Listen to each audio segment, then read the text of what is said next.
Primārais bija darbinieku motivācija.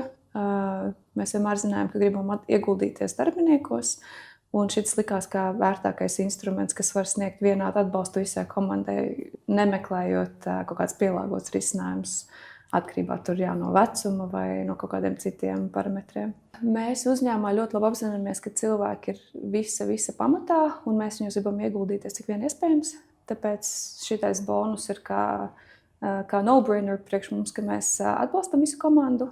Un jāņem vērā, kad uzņēmums gan Latvijas tirgu, gan starptautiski ļoti sacenšas par labāko talantu, un šitais ir arī mūsu veids, kā ieguldīt tajā talantā, kas mums ir komandā.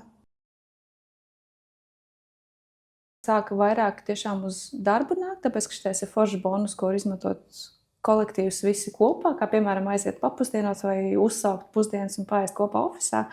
Tā kā tas ir patiesībā veids, kā ne tikai motivēt katru individuāli, bet arī bišķītiņi palīdzēt savest komandu ciešāk tādā parastā lietā, kā papusdienot kopā. Pamatā finanšu cilvēks smaida par to, ka tas ir vieglāk, ka nav ikdienā pašam jāvelk visu kopā. Tā kā jā, tas noteikti uzlabo ikdienu. Mūsdienu realitāte ir tāda, ka tu ej cauri darba interviju procesam, tev kandidāts vienmēr, kad tu pateiksi atalgojumu, prasīs, ok, un kas vēl?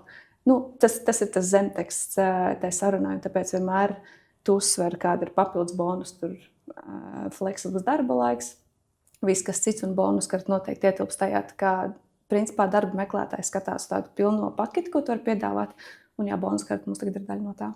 Piešķiram pilnīgi visiem kolēģiem vienādu un no pirmās dienas, kad viņi pievienojas. Tā kā mēs pat nešķirojam, kad ir pārbaudas laiks izvietas vai kas tam līdzīgs. Es noteikti ieteiktu bonus karti visiem, kuriem ir hibrīda režīmā, komanda strādā vai pilnībā attālināti, jo tas ir visiekļaujošākais veids, kā visu var iesaistīt. Jā, tā kā mūsu gadījumā arī motivē tik pa laikam tomēr parādīties ofisā un kopā pastrādāt.